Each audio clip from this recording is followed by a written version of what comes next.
और अब देखिए, अब की बार सब फेंक रहे हैं। आप देख रहे हैं हमारी खास पेशकश। मैं हूं आपके साथ आशा झा। रविवार को तालाब में मछली पकड़ने उतरे राहुल गांधी बिहार के मछुआरा समाज के दिल में उतर गए और राहुल की बढ़ती लोकप्रियता बीजेपी के सीने में कील सी चुभने लगी। बिहार के दंगल में कमल खिलाने उतरे पीएम मोदी ने भी राहुल गांधी के साथ कांग्रेस और गांधी परिवार को कोसा। लेकिन प्रियंका गांधी ने सवाल दागा कि प्रधानमंत्री का काम जनता का दुख दर्द दूर करना है या फिर अपना दुखड़ा रोना। इधर यूपी के सीएम योगी आदित्यनाथ ने भी राहुल गांधी को निशाना बनाया। राहुल, अखिलेश और तेजस्वी की तिकड़ी के लिए ऊल जुलूल शब्दों का इस्तेमाल भरपूर हुआ। लेकिन बिहार के रण में महागठबंधन का परचम लहराने उतरे अखिलेश यादव ने इसे लोकसभा चुनाव में अवध की हार की टीस बताया। अवध की तरह मगध में भी बीजेपी की हार का साथ ही ऐलान कर दिया।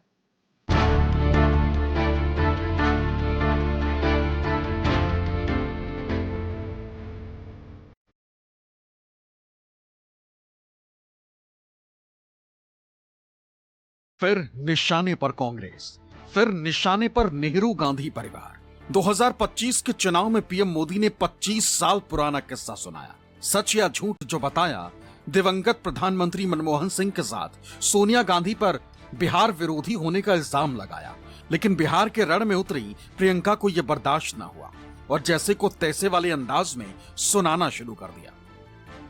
कोसी महासेतु रेल पुल का शिलान्यास साल 2003 में पूर्व प्रधानमंत्री अटल बिहारी वाजपेयी जी ने किया था। आरजेडी वालों का पारा, उनका अहंकार 7वें आसमान पर पहुंच गया।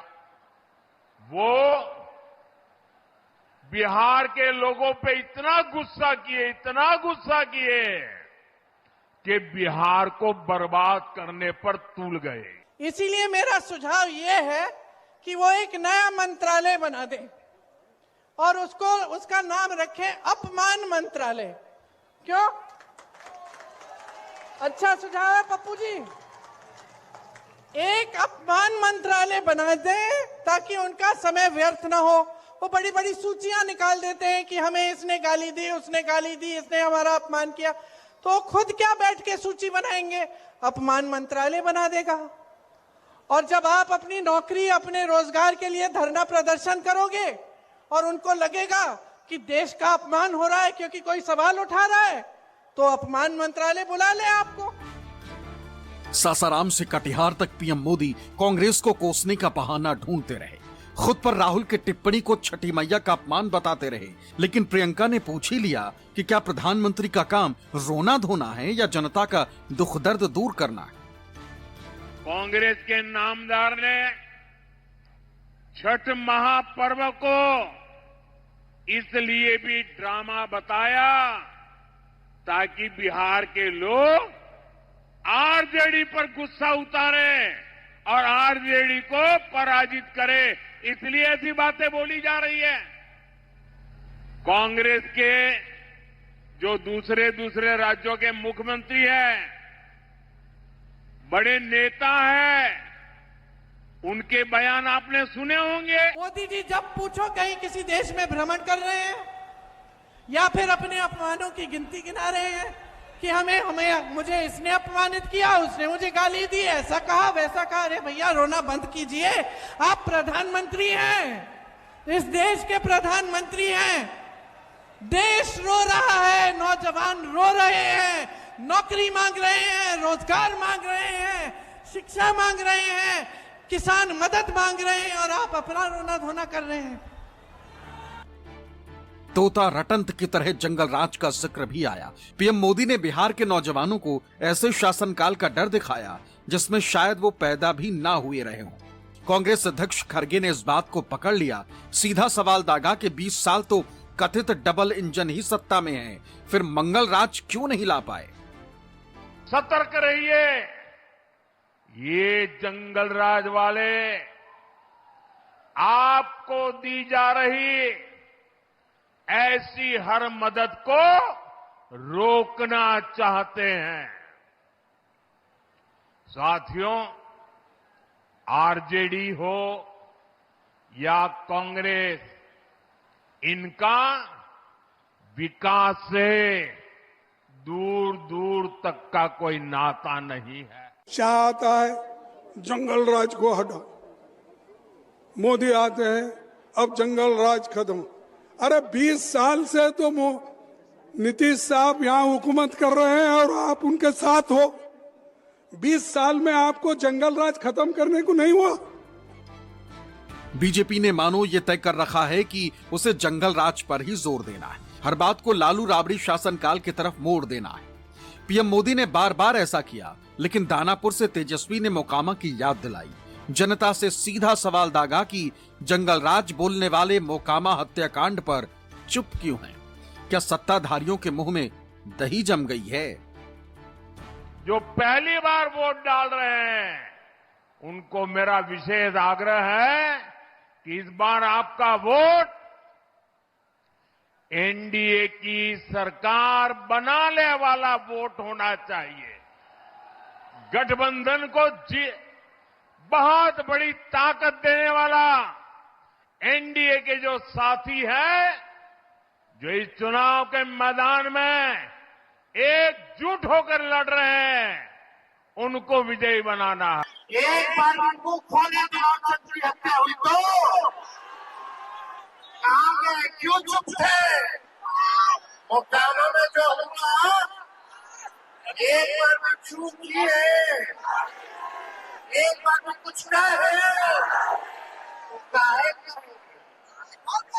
उनका पार्टी का लोग ही हत्या करवा रहा है, लोग कहाँ है? इसलिए तेजस्वी को मौका मिलेगा तो ऐसे अपराधियों को जेल के अंदर डालने का। खुद की पार्टी के साथ पीएम मोदी ने नीतीश कुमार को जंगल राज से मुक्ति दिलाने का श्रेय दिया, लेकिन खड़गे ने इसे दिखावा बताया। दलील ये कि अब बिहार का बच्चा बच्चा जान चुका है कि डबल इंजन जैसा कुछ भी नहीं है। बीजेपी नीतीश को मुख्यमंत्री नहीं बनाने वाली। नीतीश जी की सरकार ने जंगल राज को हटाकर बिहार को सुशासन में बदला। आज डबल इंजन सरकार कोसी मिथिलांचल में उद्योगों का विस्तार कर रही है। मधेपुरा रेल फैक्ट्री आज मेक इन इंडिया का गौरव बन रही है। और मोदी इनको खिला रहा है, इनको चीफ मिनिस्टर नहीं बनाने वाला है। ये आप लिख लो, चीफ मिनिस्टर इनको नीतीश को नहीं बनाएंगे। वो अपना एक किसी को चेले को ऐसा पकड़ लेके लाके कुर्सी पे बिठाएंगे और बोलेंगे नीतीश साहब आपका काम हो गया, ठीक है, आप घर में बैठिए, आपकी तबीयत ठीक नहीं है, आप रेस्ट लो, मैं आपका औषध का इंतजाम करूंगा। ये कहेंगे, वो ये कहेंगे। इसीलिए हमको सोच समझकर वोट करना है। बिहार में कमल खिलाने के लिए यूपी के सीएम योगी आदित्यनाथ ने भी पसीना बहाया। दरभंगा के मंच से राहुल, अखिलेश और तेजस्वी की तिकड़ी को निशाना बनाया, लेकिन बिहार में ही बैठे अखिलेश ने तुरंत जवाबी हमला कर दिया, नहले पर दहला जड़ दिया। गांधी जी के 3 बंदरों के बारे में सुना होगा। गांधी जी के 3 बंदर थे। गांधी जी ने तो उनको उपदेश दिया था, बुरा मत देखो, बुरा मत सुनो और बुरा मत बोलो। लेकिन आज इंडी गठबंधन के 3 और बंदर आ गए। ये 3 बंदर पप्पू, टप्पू और अप्पू के नाम पर। पप्पू सच बोल नहीं सकता, अच्छा बोल नहीं सकता, टप्पू अच्छा देख नहीं सकता और अप्पू सच सुन नहीं सकता। सुनने में आया है कि एक पड़ोसी आए थे, कोई पड़ोसी, एक रंगा पड़ोसी, एक रंगा है वो, वो कभी बहुरंगी लोगों को स्वीकार नहीं कर सकते हैं। योगी आदित्यनाथ ने एनडीए का मतलब बिहार की विरासत बताया, लेकिन अखिलेश ने बीजेपी को कायदे से सुना दिया। दावा ये कि जैसे अवध में कमल कुम्हलाया था, वैसे ही बिहार में भी कुम्हलाएगा। बीजेपी को हार से कोई नहीं बचाएगा। एनडीए का मतलब जहां पे विरासत की भी पहचान हो, मां जानकी का मंदिर बनेगा, भगवान बुद्ध की विरासत को आगे बढ़ाने का काम होगा, भगवान महावीर की विरासत को आगे बढ़ाने का काम होगा, विद्यापति की धरती को फिर से एक नई पहचान दिलाई जाएगी, महाराज कामेश्वर सिंह की परंपरा को फिर से उन्नत किया जाएगा। अब की बार बीजेपी को बाहर करने जा रहे हैं बिहार से। हम तो आपको याद दिलाना चाहते हैं कि समाजवादियों ने मिलकर के अवध जीतने का काम किया है। हमें पूरा भरोसा है कि आप सब लोग मिलकर के मदद से इनको भगाने का काम करेंगे। बताओ ना, भगाओगे आप लोग कि नहीं भगाओगे? इनके झूठे वादे याद है आपको कि नहीं याद है? बिहार के चुनावी रण में पीएम मोदी ने महिलाओं के सम्मान, रोजगार और उनके खाते में सीधे पैसे भेजने का दावा किया, लेकिन प्रियंका गांधी ने इल्जाम लगाया कि डबल इंजन सरकार महिलाओं के वोट खरीदने की कोशिश कर रही है, महिलाओं के आत्मसम्मान का सौदा कर रही है। नारी का सम्मान बढ़ाना, नारी की गरिमा की रक्षा, उनके जीवन की मुश्किलें कम करना, उन्हें रोजगार, स्वरोजगार के अवसर उपलब्ध कराना हमारी सरकार की सर्वोच्च प्राथमिकता रही है। करोड़ों शौचालय बनाकर, करोड़ों घरों में नल से जल पहुंचाकर, ये 10,000 रुपए जो आज दिए जा रहे हैं 20 सालों के लिए कहां थे? आपको 20 साल क्यों इंतजार करना पड़ा इसके लिए? आपका मजाक क्यों उड़ाया जा रहा है? चुनाव के एक हफ्ते पहले ये ऐलान करते हैं कि 10,000 रुपए देंगे और अब बांटना शुरू, तो ये पैसे कहां थे इससे पहले? क्या इससे पहले महिला संघर्ष नहीं कर रही थी? क्या इससे पहले महिला भूखी नहीं सो रही थी? क्या इससे पहले महिलाओं पे अपराध नहीं हो रहा था? पीएम मोदी ने राहुल गांधी के वोटर अधिकार यात्रा का हवाला देकर महागठबंधन को घुसपैठियों का समर्थक बताया, आगे बढ़ाने के लिए लेकिन प्रियंका ने जनता से ही पूछ लिया कि वोट चोरी का मतलब क्या है और वोट की इस चोरी की साजिश कौन रचता है। कांग्रेस हो या आरजेडी, इनको सिर्फ घुसपैठियों से लगाव है। ये लोग घुसपैठियों को बचाने के लिए राजनीतिक यात्राएं करते हैं।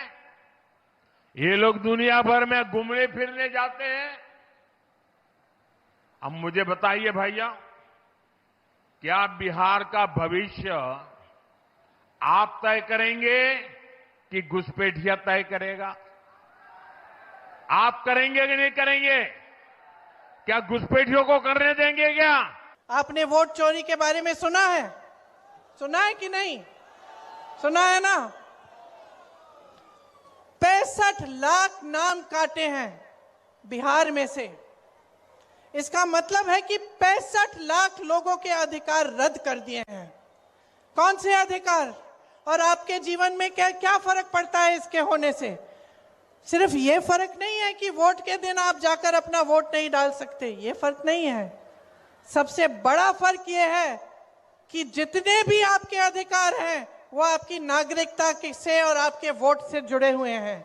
जितनी सरकारी स्कीमें हैं, सरकार से जो जो मिलता है, चाहे पेंशन हो, चाहे मनरेगा में आप काम कर सकते हैं या नहीं, सब इन चीजों से बिहार के चुनावी मंच से पीएम मोदी ने यह भी दावा किया कि जब विदेश जाते हैं तब भी बिहार के लोगों के हित की बात करते हैं।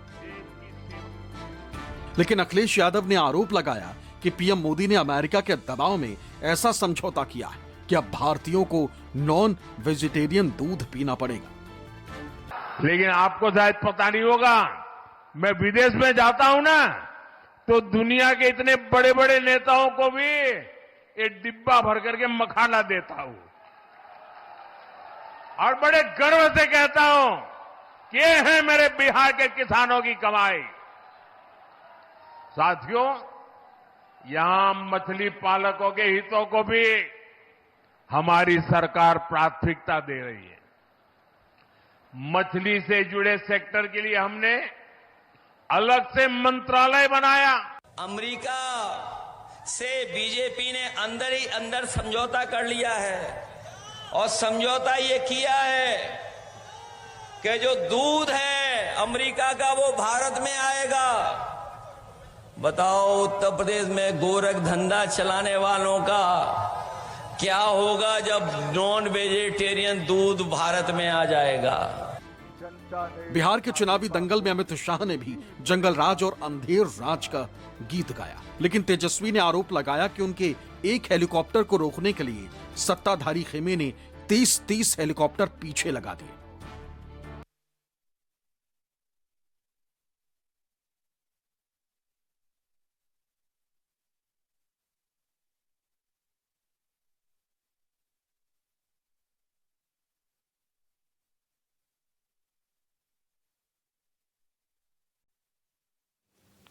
तो कुल मिलाकर महागठबंधन बिहार में ये सियासी युद्ध कई मोर्चों पर लड़ रहा है, लेकिन एनडीए की परेशानी कम होने का नाम नहीं ले रही।